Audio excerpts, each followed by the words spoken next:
Today we're going to talk about a sad story that takes place in my hometown, Chicago. It's an unfortunate story of a life lost too soon, one involving a slain police officer. Many of us gotten so accustomed to hearing about officers taking the lives of unarmed citizens. It may be difficult to mourn the loss of a blue life, but it's not hard to empathize with Officer Areanah Preston and the family she leaves behind. Areanah Preston came from a two-parent household and had two younger sisters. Her parents wanted the best for their children and poured into their education, as stated by the mother. They were in the process of planning a graduation celebration in honor of all the children. In 2020, Areanah graduated with a bachelor's degree in criminal justice and law enforcement from ISU, Illinois State University, and was set to receive her master's in criminology from Loyola University School of Law May 13th.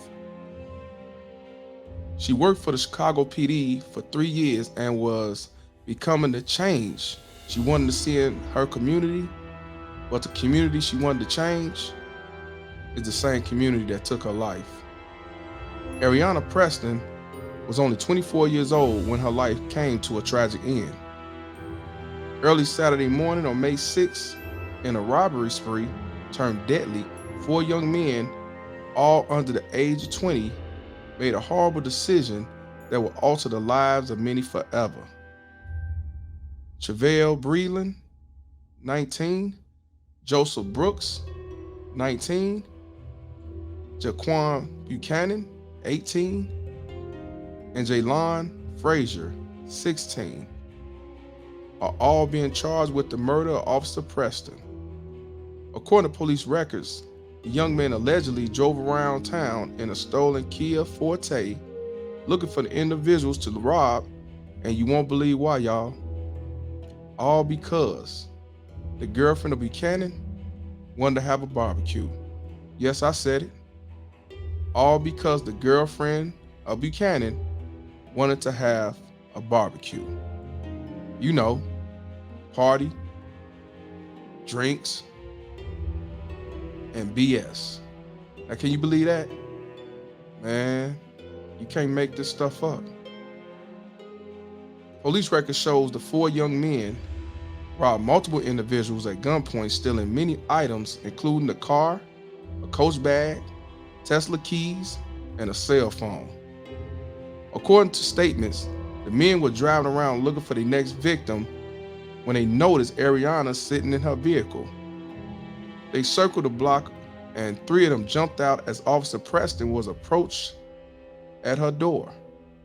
When she noticed the men approaching, waving guns, Areanah pulled out her weapon and was shot before returning fire on the assailants. Now, I don't know how true this is. They also said that they was wrestling her and she was trying to fight back. And when they had her on the ground, allegedly, one of them stood on top of her and shot.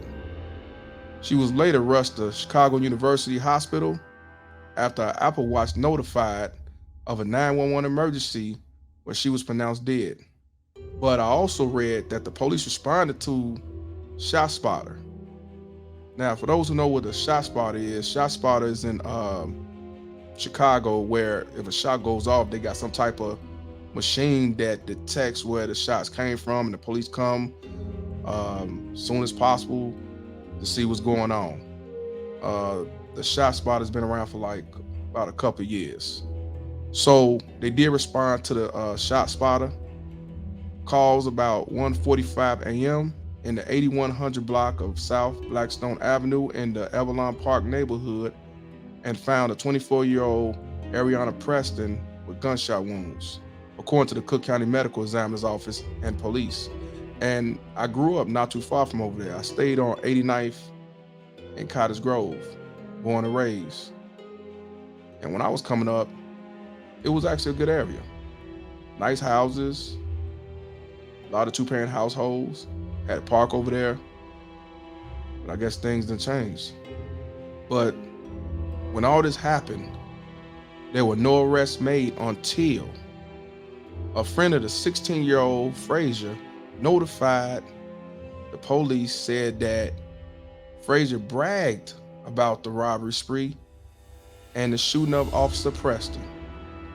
One statement shows one of them saying, "It was my work." And for those who wondering what he means by "it was my work," it means I did that, or I did it. What the friend also did was pull out his phone, called the defendant Frazier, and had him on speakerphone and talked to him right in front of the detectives during the phone call.